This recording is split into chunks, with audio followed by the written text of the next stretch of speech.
बिस्मिल्लाहिर्रहमानिर्रहीम अस्सलाम वालेकुम। Welcome to my YouTube channel big secret dreams. आज के वीडियो में हम डिस्कस करेंगे psychology as a science of behaviour. हम लोग बिहेवियर के किस तरीके से हम लोग साइकोलॉजी के अंदर बिहेवियर को स्टडी करते हैं। ठीक है ना। अब जो हमारा बिहेवियर है, हमने पहले ये देखना है कि बिहेवियर होता क्या है। बिहेवियर क्या है? What a living thing does is generally known as a behaviour. कोई भी ऑर्गेनिज्म, कोई भी लिविंग थिंग जो काम करती है ना, उसको हम लोग बिहेवियर कहते हैं। मीन्स कि आप अपनी ही एग्जाम्पल लेके रखो कि हम लोग जो काम कर रहे हैं, हमारा जो एक्शन है, हमारे जो रिस्पॉन्सेज हैं, वो सारा कुछ बिहेवियर के अंदर आता है। साइकोलॉजी को ना पढ़ने का सबसे ज़्यादा मज़ा ये आता है कि आप उसके ऊपर अपने ऊपर अप्लाई कर सकते हो। और साइकोलॉजी आपको उस तभी जब बहुत ज़्यादा अच्छी तरीके से समझ आएगी जब आप अपने ऊपर अप्लाई करोगे। ठीक है ना। अब आप बिहेवियर को अपने ऊपर रख के देखो कि बिहेवियर होता क्या है, आपको पता चल जाएगा। It means response and the reaction to various kind of stimulus. इसका मतलब ये हुआ कि हमारा कोई भी रिस्पॉन्स और हमारे रिएक्शन जो है किसी भी स्टिमुलस में, किसी भी स्टिमुलस के ऊपर हम जो रिएक्शन और रिस्पॉन्स देते हैं ना, उसको बिहेवियर कहते हैं। अगर हमें किसी ने आवाज़ दी है, जो हमारा रिस्पॉन्स होगा ना, वो हमारा बिहेवियर होगा। हम खाना खा रहे हैं, किस तरीके से बैठे हुए हैं, सारा कुछ जो है हमारा बिहेवियर शो कर रहा होता है। अब आगे देखेंगे जे.बी. वॉटसन के अकॉर्डिंगली बिहेवियर है क्या। JB. Watson claim that psychology is a study of behaviour. JB. Watson के अकॉर्डिंगली साइकोलॉजी क्या है? स्टडी ऑफ बिहेवियर है। That is what organisms do, their action, their reaction and response. किसी भी organism का जो ऑर्गेनिज्म करता है, उसका जो एक्शन है, उसका रिएक्शन है, और वो जो रिस्पॉन्स देता है, ये सारा कुछ बिहेवियर के अंदर काउंट होता है। The behaviour of organism is observable. कि जो हमारा बिहेवियर है ना किसी भी ऑर्गेनिज्म का, हम उसको ऑब्जर्व कर सकते हैं। ऑब्वियसली आप हैं, मैं हूँ, कोई भी इंसान है, हम उसका बिहेवियर जो है ऑब्जर्व कर रहे हैं। हत्ता के मीन्स के जो हम लोग मंकीज़ हैं, रैट्स हैं, उनको भी ऑब्जर्व कर रहे होते हैं। और सबसे ज़्यादा जो एक्सपेरिमेंट्स होते हैं, लोग जो सबसे पहले करते हैं वो इन्हीं के ऊपर करते हैं। रैट्स के ऊपर करते हैं, चैम्पियंस पिग्स के ऊपर करते हैं, मंकीज़ के ऊपर करते हैं। जितने भी एक्सपेरिमेंट्स होते हैं, और साइकोलॉजी के एक्सपेरिमेंट्स भी मोस्टली उन्हीं के ऊपर हुए हुए हैं। He also criticise the concept of soul, mind and consciousness. जो जे.बी. वॉटसन ने क्रिटिसाइज किया था सोल के कॉन्सेप्ट को, माइंड के और कॉन्शियसनेस के कॉन्सेप्ट को। He declare that anything which can not be experimented must be thrown out of psychology. इसने ये भी डिक्लेयर किया था कि जिस चीज़ के ऊपर आप लोग एक्सपेरिमेंट नहीं कर सकते ना, आप उसको साइकोलॉजी से बाहर निकाल के फेंक दो। कि मीन्स कि वो साइकोलॉजी के अंदर आती ही नहीं है सिरे से। ये जे.बी. वॉटसन के अकॉर्डिंगली है। ठीक है ना।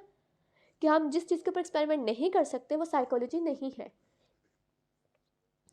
पिल्सबरी के accordingly he was the first person who used this term for psychology. ये फर्स्ट पर्सन था जिसने साइकोलॉजी की टर्म यूज़ की थी।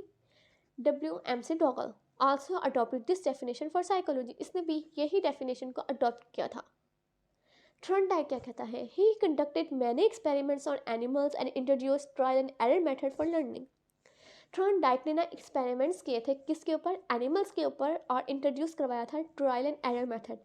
ट्रायल एंड एरर मेथड क्या होता है? कोशिश करना, आप एक कोशिश में फेल होते हो, दोबारा करना, मीन्स कि एरर आता है। ट्रायल करते जाते हो जब तक एरर खत्म नहीं हो जाते। Paul Skinner introduce the law of conditioning while experiment on animals.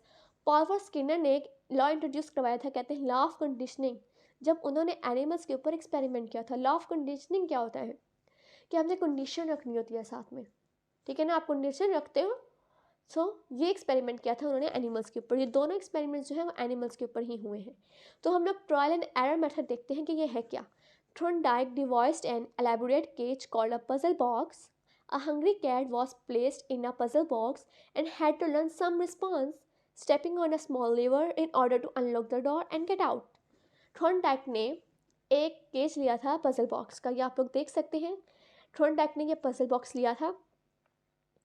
उसके बाद पजल बॉक्स था जिसमें एक हंग्री कैट को उन्होंने पजल बॉक्स के अंदर रख दिया था ताकि वो रिस्पॉन्स सीख सकें। ये बॉक्स है, उसके अंदर उन्होंने, आप देख सकते हैं, हंग्री कैट को रखा हुआ है।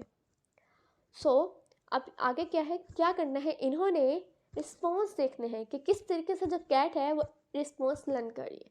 Stepping on a small lever in order to unlock the door and get out. कि यहाँ पे इन्होंने रखा हुआ है लीवर, कि जैसे ही वो लीवर को प्रेस करेगी तो डोर जो है वो ओपन आ जाएगा। मीन्स कि उसने एक रिस्पॉन्स लर्न करना है। When a cat succeed, it was rewarded with food 10 place inside the cage. जब कैट जो है वो लीवर को प्रेस करने में कामयाब हो गई, उसने डोर ओपन कर लिया, वो स्टेप आउट कर गई, तो उसके लिए बाहर एक प्राइस था जो उसके लिए फूड है, उसको रिवॉर्ड किया गया था फूड के साथ। And then place inside the cage, उसको फिर दोबारा से केज के अंदर रख दिया गया। After several trials the cat learn to open the door. बहुत से ट्रायल्स के बाद कैट ने लर्न किया, एक रिस्पॉन्स किया ओपन द डोर, कि डोर को कैसे ओपन करना है। After that when put in the cage the cat walk calmly to lever, push down, stroll in of the door and ate the food। Means कि इतने trials के बाद आखिरकार उसको पता चल गया कि एक रिस्पॉन्स तो सीख लिया कि कैसे वो आराम से गई है, उसको पता है कि मैंने लीवर को प्रेस करना है, डोर ओपन होना है, मैंने बाहर निकल आना है। मीन्स कि ट्रायल एंड एरर मेथड के बाद उसने ये रिस्पॉन्स लर्न किया। आप अपने इस डायग्राम को गौर से देखें, एक पजल बॉक्स है, डोर बना हुआ है जिसको उन्होंने ट्रैप डोर के नाम से दिया हुआ है, लीवर है, pull the string open the door, जिसको ये प्रेस करेगा तो डोर ओपन होगा, और बाहर जो है कैट फूड है। बहुत से रिस्पॉन्सेस के बाद एट द एंड उसको मालूम हो गया था कि कहाँ पे लीवर है। जैसे वो फ़ौरन जब उसको अंदर बंद किया गया, उसने उसका प्रेस किया, डोर को ओपन किया और फूड खा लिया। मीन्स कि उसने बहुत से ट्रायल्स के बाद, बहुत से एरर्स के बाद उसने एक रिस्पॉन्स सीख लिया। So then what is Watson? Watson के अकॉर्डिंगली साइकोलॉजी ऑफ बिहेवियर है क्या? According to the Watson, individual learns from his environment. Watson के अकॉर्डिंगली जो भी इंडिविजुअल है वो अपने एनवायरनमेंट से लर्न करता है। ही conducted successful experiments on small children and animals and explain the stimulus response formula. इसने भी बाहर से एक्सपेरिमेंट्स कंडक्ट किए थे, किस पे? बच्चों के ऊपर और एनिमल्स के ऊपर, और उसने एक्सप्लेन किया था stimulus response formula, SRF। Stimulus response formula के स्टिमुलस को जो हम रिस्पॉन्स करते हैं उसको उसने एक्सप्लेन किया था। Stimulus is studied as a reward और a punishment maintain the response. जो स्टिमुलस है स्टडी किया जाता है रिवॉर्ड और पनिशमेंट को, कि हम रिस्पॉन्स को मेंटेन रख सकें। But स्टिमुलर response is not concern बस गॉट इनसाइड द ऑर्गेनिज्म। लेकिन इसको इससे कंसर्न नहीं होता कि ऑर्गेनिज्म के इनसाइड के अंदर क्या चल रहा है, उसे ये कंसर्न होता है कि वो उसकी स्टडी कैसी जा रही है। सो अब क्रिटिसिज्म क्या हुआ था इस पर? वॉटसन से test out on behaviour. Watson ने सिर्फ और सिर्फ बिहेवियर के ऊपर फोकस किया था, स्ट्रेस आउट किया था। He did not realise the importance of mental process. उसने मेंटल प्रोसेस के ऊपर इंपॉर्टेंस नहीं दी, बिकॉज इन सब एक्सपेरिमेंट के अंदर मेंटल प्रोसेस का भी काम है, लेकिन उसने सिर्फ और सिर्फ फोकस किया है बिहेवियर पे। ये इसके ऊपर क्रिटिसिज्म हुआ था कि इसने ओनली ऑन फोकस किया था बिहेवियर पे, उसने मेंटल प्रोसेस को इंपॉर्टेंस नहीं दी। Watson discarded a concept of consciousness, subconsciousness and unconsciousness. Watson ने डिस्कार्ड कर दिया था किस कॉन्सेप्ट को? कॉन्शियसनेस को, सबकॉन्शियसनेस को और अनकॉन्शियसनेस को। अब ये है क्या? कॉन्शियसनेस होती है फुली अवेयर स्टेटमेंट जिस टाइम अब है। सबकॉन्शियसनेस होती है कॉन्शियसनेस और अनकॉन्शियसनेस के बीच में, और अनकॉन्शियसनेस वो होती है जिसके बारे में हम अवेयर नहीं होते।